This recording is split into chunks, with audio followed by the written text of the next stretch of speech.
All right, so I have been on a journey to test out my hypothesis. Okay. My hypothesis is that adults can recover from burnout by becoming a kid again. Now I know it sounds cringy, and I've said this before. It does sound cringy because it's cliche, but I myself have recovered from 4 years of burnout, and I mean to the core. When I became a kid again, when I started to have creative things around me, being more curious, being more imaginative, I started to relieve myself from burnout, and it's still something that I'm currently still doing. Like I say that I'm still in recovery from burnout. But with any good hypothesis, you got to talk to the experts. We don't know what we don't know.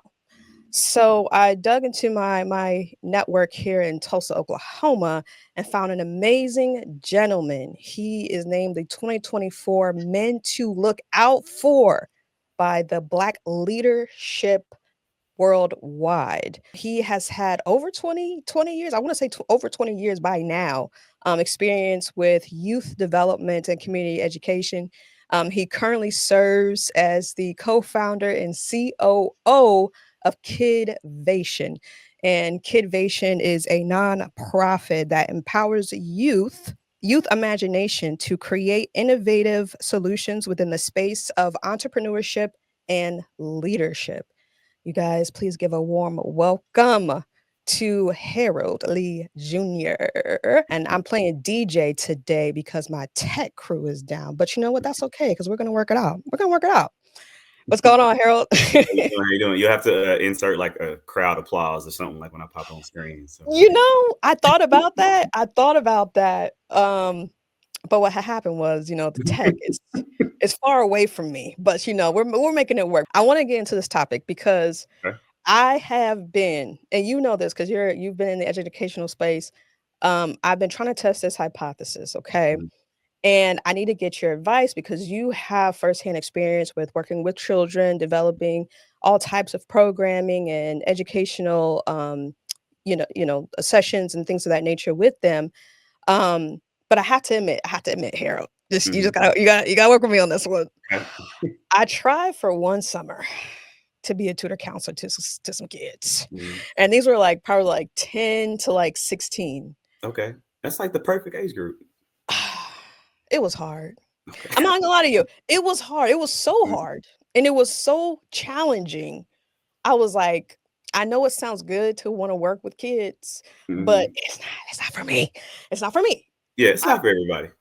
I can't do it. And I just, I don't know if that's a good thing or a bad thing, but that's just my reality. I stayed Mhm. my behind in tech, coding, Well, you got to and know now your in lane. marketing. You got to know Mhm. your lane. So you knew your lane.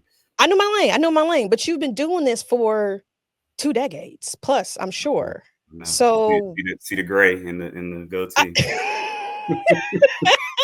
you know what? I believe with passion comes a little gray, There you go. It's just Like it's that. just, together. You need to put that on the t-shirt.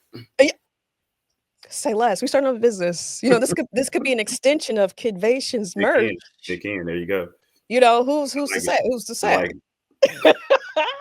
So how did you get into this? Like what started the kid or now I'm gonna say Kidvation, but I want to go back a little bit more. But Mhm. what started this passion for the youth?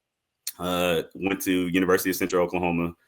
Such a blessing to be there. Met some great people. Met my wife, college sweetheart at Oh, University of Central Oklahoma. But anyway, while I was there, I picked up a little job at the YMCA, a local YMCA.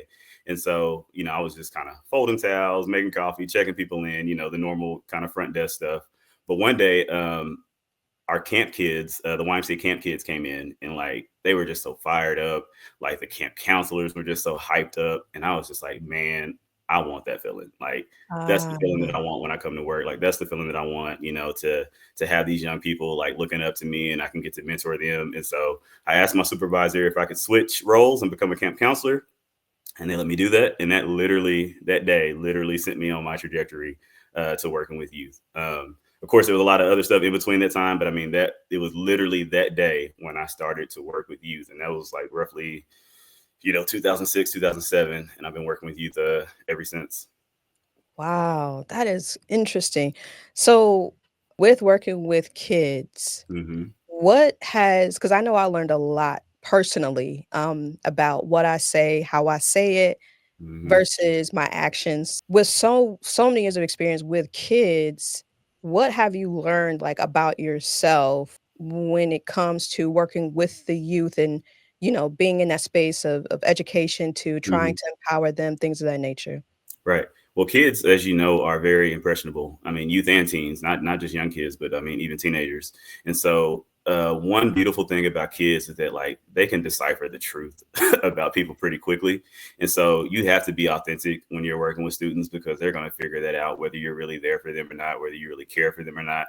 But just like you said, you have to be careful with the way that you talk to them, with the way that you interact with them, because they're, like I said, they're impressionable. So how you think and feel, you can kind of project that onto them. So if you project fear and stuff like that, those kids are gonna like fear things. But if you project confidence, they're gonna try to mimic you because I mean you're their role model. So yeah, so it's really, literally about just being like a professional role model to those students in everything that you do and all your actions, the way that you talk, the way that you speak, the way that you interact with them, even even outside of work sometimes, because if you're really in the community, those kids are going to see you sometime probably at Walmart or a restaurant, and if they see a total different person than what they see day to day, that's going to make an impression on them too. So yeah, it's about just taking your role serious, in and outside of work, for you. I know some people who are, like, really about the community, and then the Hmm. people who are just about the community when the cameras are on, Right. and you can tell the difference No different. in the passion, definitely, and what and how they interact when they're not in the 4 walls of their office. Right. Right. That's right. That's right. And like I said, I mean, sometimes, yeah, you kind of want to you want to turn up or turn down or whatever sometimes yourself, and you want to, let your hair down. But like I said, you just got to keep in mind that, Mhm. kids are always watching. And so you just want to make sure you're being your authentic, true, true Real self at self. all times. Yeah, yeah, which can be so It could difficult. be difficult. Yes. Oh, especially in the hard times, like, when things are good, it's good, so Right. but then when you start struggling a little bit, then it's like, ugh. Right. Um But as you heard, I've got this hypothesis, and I'm so happy Mhm. to have you here, that adults can potentially recover from burnout by becoming a kid again. Okay. Um, and a lot of times when I tell people this, they get a little cringy, they get a little uncomfortable, like, Mhm. okay, everybody says like stuff like that, be a kid Mhm. again. But what does that actually mean? Why is it like why even bring that up? There's a lot of things that I could say on the topic, but you are the expert in this space. So when you hear that, Mhm. what immediately comes to mind when you hear a statement like that? Yeah. So for me, when I hear become a kid again, I immediately think of the times that I was a child and how fearless I was. Especially as a young child. I mean, you see a slide, you don't even slide down and you trying to jump off the top, you just whatever. You're telling people what you want to be when you grow up. You want to be a scientist and an actor and an NBA basketball player all at the same time. I mean, just being a kid, you just were fearless before, like I said, before those projections of disappointments and things like that were projected onto you. You just had this fearless attitude. But becoming a kid Mm, again, not to burn out. I mean, you have to think about it. I mean, in school, recess is mandatory, PE is mhm. mandatory. So, I mean, if these things are mandatory for kids to have that break, in their day to just kind of just be, why would that not, be the same for adults? Like, we need time to just kind of decompress, to just have time to ourselves, to just have time to be creative, to be around creative people.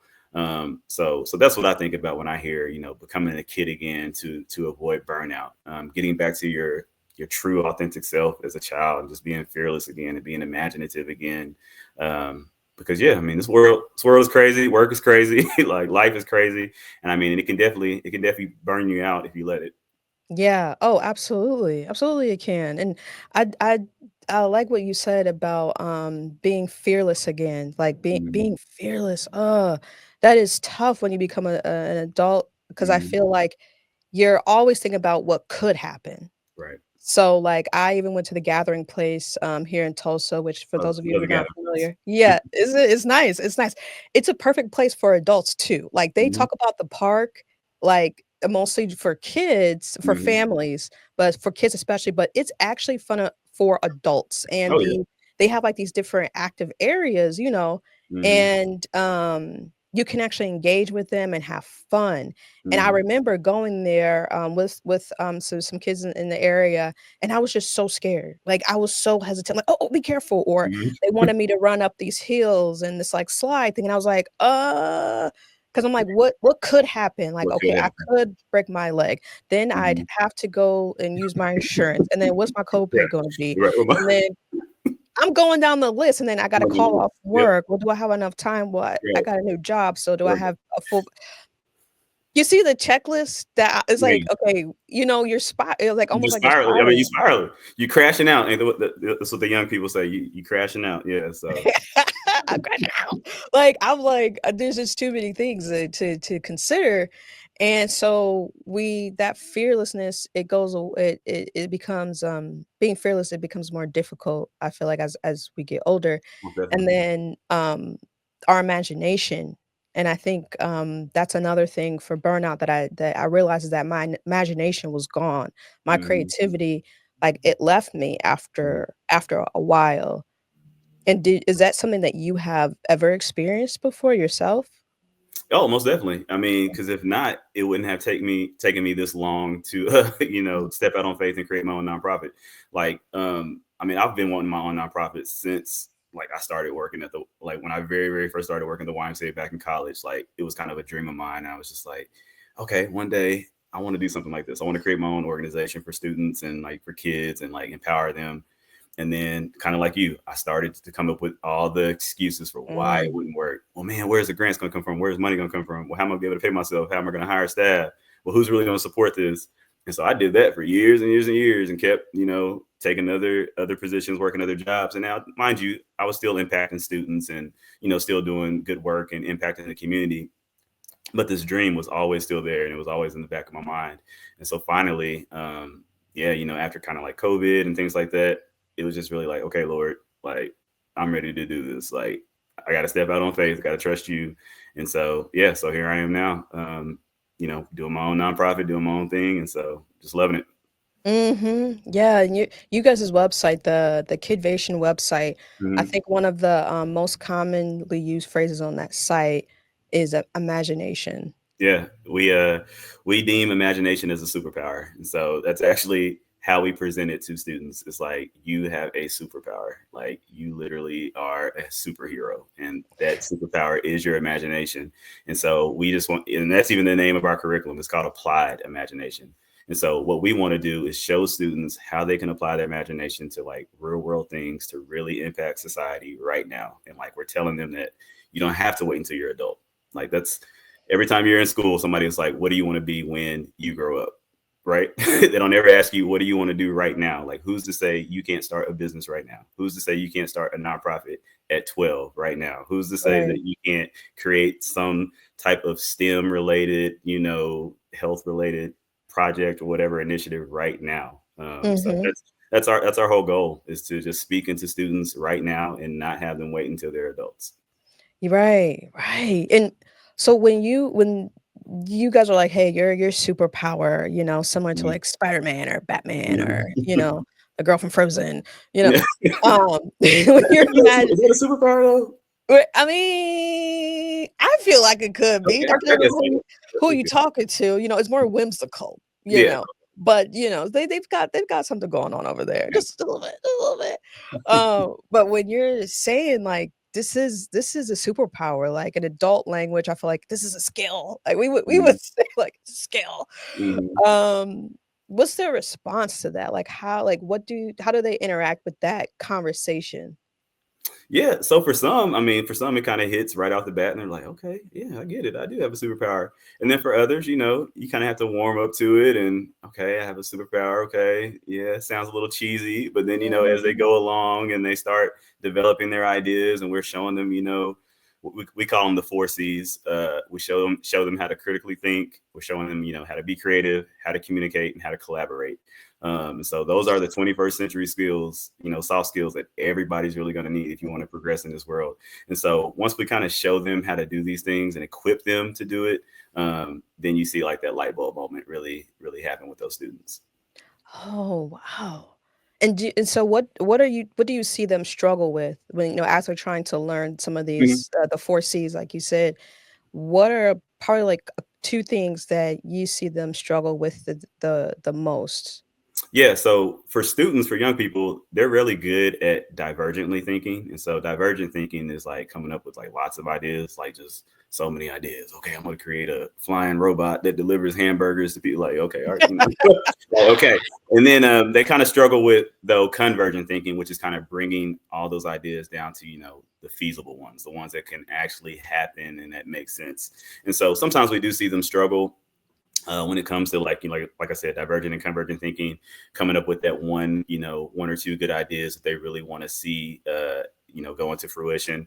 But really, other than that, I mean, they really just take things by the bull by the horn. I mean, they jump in and they use their confidence and stuff that they develop throughout our process. And I mean, kids can really do some amazing things when you support them. Oh, I do see that. I do see that and support them 100%, even when they may not be your favorite person at the Yeah. time. Right. Uh, supporting I them mean, with they all, may think that about you too. So you know, come on. it's mutual. Sometimes it can be mutual. So The feeling is mutual. I also don't like you right now.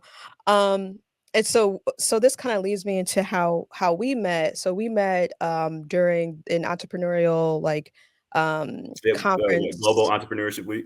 Yes, yes, thank you. Hmm. Oh, yes, you have the words. Thank you, because I totally forgot what the name of the Hmm. event was, and it was I think it was almost a week long or about a week long or Hmm. so of different sessions for entrepreneurship. And so Hmm. you, Kidvation, you guys did a presentation, and I was really intrigued about Hmm. some of the topics that you guys brought up. Some of them you've already referenced in this Hmm. interview, and it was interesting to work with adults, and we had a practice to do to like build it was like a castle supposed to be, or It like was Marshmallow Challenge. marshmallow, that's what, yes, yes. Yeah.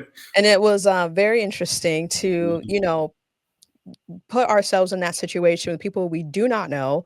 Hmm. Everybody thinks different. It's I different. had an engineer, a banker, Hmm. and a artist. We were in a group together, basically, and it was just interesting to hear like to work with them, and then to hear some of the concepts that you guys like bring up. And Hmm. so I wanted to hear about like what are the parallels that when you're in front of adults talking about these kid like things, Hmm. and then with talking with kids as well, what are some of those parallels that you guys have made when it comes to adults being imaginative and curious again, and being more open to being playful even within their own work?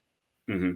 Yeah, no, that's good. And so, yeah, so one of the reasons why we actually start our adult, professional development sessions off with the Marshmallow Challenge is because we kind of do have to break down those walls, especially with adults. Because again, like you said, I mean, they're already kind of just, in this place of what are we doing? Like, okay, Uh, why are we up here building building this Team tower of marshmallows? projects. Man, we wasting spaghetti. The spaghetti costs $5 at Wal. I mean, they start crashing out before we even start, right? And so that very first activity we do with them is a way to just kind of break down those walls and kind of, again, like you said, let them kind of be a kid again. And then, as you saw through our presentation, we kind of bring it back and show them how it all relates to, again, those 4 C's: critical thinking, creativity, communication, collaboration. Um, but one thing we do notice when we work with adults, and it's funny, we actually just came back from Tulsa about a week ago. So we did another session with we had the opportunity to work with Met Cares and their Accelerate Higher cohort, and so we were able to do our session with them as well.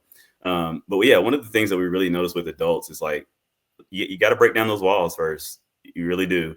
Because like I said, we're so stuck on life and just the troubles of life and the world and the cost of eggs and things like that. So people aren't Mhm. even thinking about oh, I can kind of be a kid again and kind of open up my imagination.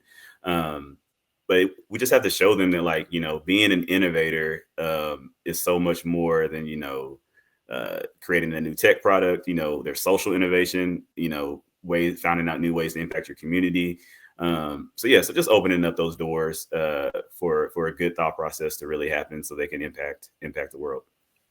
Wow. And so what are there any qualities that you see that like adults struggle with and kids struggle with? That's good. That's good. I would definitely say probably the divergent and convergent thinking. I think it's kind of universal, that people can come up with lots of ideas, like just lots of random ideas. But when you then say, okay, so take everything that you just wrote down and like now narrow it down to like your top three solutions. Like both groups kind of struggle with that, honestly, kids and adults. And so, like I said, we actually just witnessed this, about a week or so ago when we came to Tulsa. So yeah, so that's one thing that both groups kind of struggle with is like narrowing things down, narrowing their focus down, because you want to do so much. You want to do all the ideas, you Mhm. want to do all the things, but sometimes you have to Absolutely. really look and decide, okay, is this feasible? Is this something that we could implement right now? But yeah, Yeah, that's interesting. Feasibility then seems to be like the deciding factor of those it can challenges. be, it Mhm. can be, it can be, but I think here's where things differ with adults and children. Feasibility shouldn't cause fear though. So just because something may or may not be feasible, it shouldn't cause fear to where you don't want to do it at all. So I think Mm. adults sometimes can get stuck in that feasibility, and then that fear comes again, and then now all the anxiousness and now all the spiraling happens, and then they don't even want to do it at all. With Wow. students, most students, you know, something may not be feasible, but then they'll try to figure out another way to go attack it. And so Mhm. I think if adults can kind of take that approach with some of their ideas and things like that, I mean, just think how much better the world would be if all those ideas that are running through adults' heads, they actually did it. Yeah, yeah, that's true. Yeah, I used to do freelance, do freelance Hmm. marketing. And what I would tell my clients, because they would have a ton of ideas, like 10, Hmm. and I would just say, "Hey, well, pick you if you have 10, I want Hmm. you to, like, do them seasonally. So, Right. like, pick 2 that you can do in the fall. Right. Maybe pick 1 more for, the winter and then the spring, and Hmm. then or think about it in quarters or something like that, just to Yep. break it up, because I think there's Yep. also this sense of, like FOMO, basically, where Right. it's like, "Oh, if I don't do, my idea number 7, then I'm gonna Hmm. feel like I'm missing out on, different opportunities." Right. Right. Actually, kind of something that we teach students and adults about, is about not throwing away ideas, because you never know when you might need to come back to one of those ideas. It's kind of silly, but I can speak to ourselves. So, Kidvation wasn't our original name for our organization. Um, Oh, okay. so when we were having a brainstorming, so we went through a few different names. Mhm. When we very first started out, the name of our organization was actually going to be called Early. And so what we had meant by that is that we were going to use like the tagline, "It's never too early to like start big ideas." Oh, And okay. so Okay. and so Early actually didn't happen because another organization had that name, and so we had to kind of retweak it. And then I think the next name, okay, don't laugh. So the next Oh my the next name that we that we came up with was Imagination Hackers. So Okay. we thought it was kind of risque, and like we meant hacking, like like life hacks. And so we were Right. going to be giving like you life hacks to tap into your imagination. Mhm, And mhm. so, speaking of students and speaking of young people, the best way to test out an idea is to test it out on young people, right? Because So they of are course, raw because they're with gonna, their they're feedback. raw. So we Mhm. all went to our kids. We all have daughters. We all went to our kids and kind of was like, "Hey, here's the name of Daddy's new organization. What do you guys think?" And so one of our daughters, I think it was Michael, his daughter was just like, "Hacking." She's like, "Isn't hacking a bad thing?" She's like, our school just got their computer system hacked and somebody changed the grades and blah blah blah." And so we were just like, Oh, we came no. back to the table. We were like, "Okay, guys, I don't think Imagination Hackers is gonna work. This is not gonna work. This is not That's gonna not work. gonna work." Yeah. And so I think then after that we came up with like another name, but then that one was like trademarked or taken. So we were just like, okay. Kidvation was a name that we had said like in passing when we were doing like a brainstorming session. And like, I think Brent had said it and we were just kind of like, oh, okay, that's cool. And just kind of let it go. And so Mhm. we ended up coming back to Kidvation and Love that. we were just like, okay, Kidvation, kids, innovation. Okay. Like we got to market it. We got to brand it really good. Right. But we ended up going with Kidvation, and like nobody else has that name. Like we're the only Mhm. organization called Kidvation, and so yeah, it's kind of like our little trademark now. It's our Mhm. it's our thing, it's our brand. Yeah. But yeah, I think that's just a perfect example of not throwing away ideas. Because we had to come back Mhm. to one that we said in passing. So Mhm. Yeah, and I think when you solidify the thought that, like, you can always come back. Like, I'm not telling you You to come get back. rid of the Right. idea, but I'm just saying not right now. Not right now. Yeah, there's, like, something more empowering that way versus, like, what I feel like a lot of adults think is that they can't ever get to it. Can't ever You know what I mean? exactly, or that they maybe heard that it won't work. Like I think Right. sometimes, adults project stuff that wasn't even said. Like just because we're saying not now doesn't mean it won't work. It just means not right now. Not right now. Exactly, exactly. And so, have you ever yourself experienced burnout or anybody that you know personally have experienced burnout? Oh yeah, I'm burnt out right now. Oh, Yeah, oh, no, I'm oh, just see, I called at no the right serious. time. This is meant to Yeah, be. right. Like right now, as we speak, I'm burnt out right now. Yeah, Mhm. no, for sure. I mean, I think anybody living and breathing that's doing anything remotely, impactful has experienced burnout. Especially entrepreneurs Mhm, and creatives. Like yourself. I mean, I'm sure that mhm, at some point in time, you probably didn't see the light at the end of the tunnel with a lot of mhm, things that you started out with. But mhm, yeah, it's just about keep going. You have to keep going. You got to keep pressing. But yeah, I mean, I have to keep reminding myself, like I said, to take that time out. Celebrate the small victories, the small wins. Listen to those people that have the best intentions for you and mean the best for you. Take time to yourself. Maybe just have a not work day, even though you need to get some stuff done. Just be like, no, not today. Like I'm going, mm, I'm going to mhm, the local coffee shop. I'm just gonna chill out. Like I'm gonna hang out. I'm gonna do stuff that I want to do.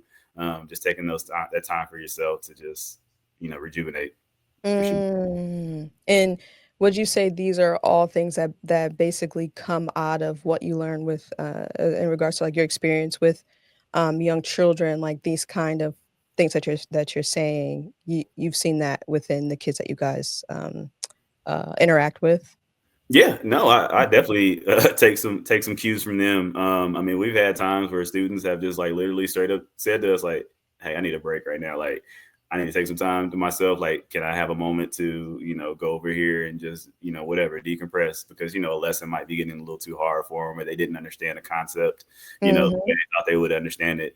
And so, yeah, I mean, I love that. I respect that. I much mhm, rather have that reaction versus a temper tantrum or somebody lashing out or something like that. I much right, rather have a student say like, "Hey, Mr. Harold, like, do you mind if I just take a break mhm, and come back to it?" Because I promise, like, if you do it that way and then you come back and you kind of reassess the situation, you'll be so much better prepared to handle it a lot better versus than just mhm. just blowing up.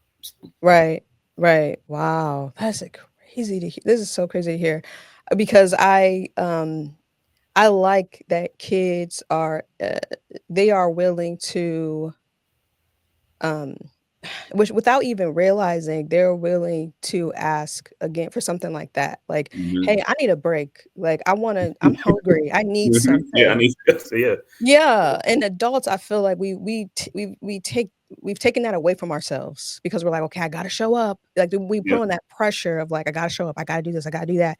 But kids will straight up and say, like, "I'm tired." Like, they will Yeah. just crash to the Right. floor. Right. To let you know, like, I need a nap right now. I mean, plus you got to think about it too. I mean, as young people, obviously like under 18, we're their parents, the adults. Like, we're the people that they depend upon. Like adults, Mhm. who's our person? Yeah. Like we don't have that person to really tell that we tired. You just got to kind of suck it up and do it. But I think we have to allow ourselves those moments to be like, hey, no, I am tired and I do need to take a break because if I don't, it's not gonna be good. So. Mm. And where do you think that we go wrong? And just within your personal opinion, like, where do we go wrong when we strip ourselves away from a lot of that grace, giving Mhm. ourselves a lot of grace and looking out for ourselves. Like, yeah, like, what in your opinion, where do we go wrong? Man, that's a good question. That's a loaded question. Mm, I mean, I think it's a plethora of things. Three things that probably come to mind just off the top of my head would be fear. Again, I know that's a word we've kind of thrown around a lot, but adults, we're just so fearful. We're fearful of I mean, for good reason too, with some mm, things, but we're fearful of how things are going to turn out, how things may not turn out. What's going to happen next, the unknown. Just all the things. I think comparison can oh, can yeah. hurt as well. Comparison kills. Comparison is the thief of joy. Especially in this age of social media and things like that, you know, trying to compare yourselves to other people, seeing, you know, what other people post and things like that, and you start comparing it to your life, and you don't feel like you're as successful because you're looking at somebody else, or even you as a Right. even you as a creative. I mean, I love what I've seen of your YouTube channel and things like that. But you might look at somebody else and be like, well, why they got 100,000 followers and I only got Oh, this so many? let me But tell you something. but you Right. have to, but you have to think about it too, though. It's like, man, if everybody could do what you do, they would do it. Everybody would have a YouTube channel, and so you got to remind yourself, like, everybody can't do what I do.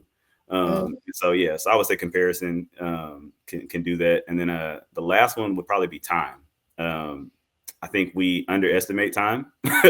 Often we think, okay, well, I don't have to do this right now. Maybe I'll get back to it later. Like, I'll start this later. I'll start this business later. And sometimes time may not allow you to do things in a certain time frame, but I think we can underestimate thinking that we have more time than we really do. So ooh. yes, I think those three things kind of hinder adults a lot of time with progressing with their ideas and things that they want to accomplish. Wow, it's so crazy that you mentioned time. That is such a coincidence because I was just telling my buddy that, I'm because I moved to Tulsa, I've been here for a year from Ohio, that the human experience is such a beautiful thing. Hmm. And it's just recently I've been realizing that the human experience is an experience, just like we go on vacation and we experience a different country or a different Hmm. state, going to a nice restaurant or, Hmm. your favorite restaurant, whatever. Hmm. This human experience is limited.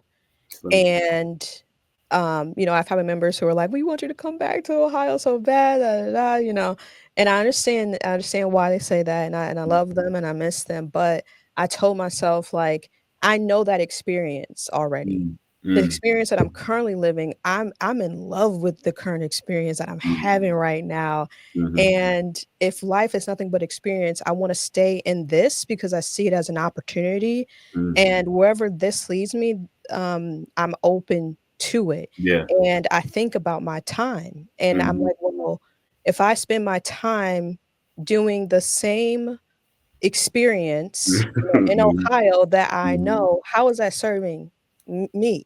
Yeah, And I don't feel yeah, like that it is. yeah. Man, Yeah. that was a whole Oh, word. oh. That was a whole word. That was a whole word. But, I No, mean, you that's good. No, I love that. yeah. And that's kind of one of the concepts too that we kind of talk about in our curriculum and things that we do with students and adults. So we have a concept we call imagination dots.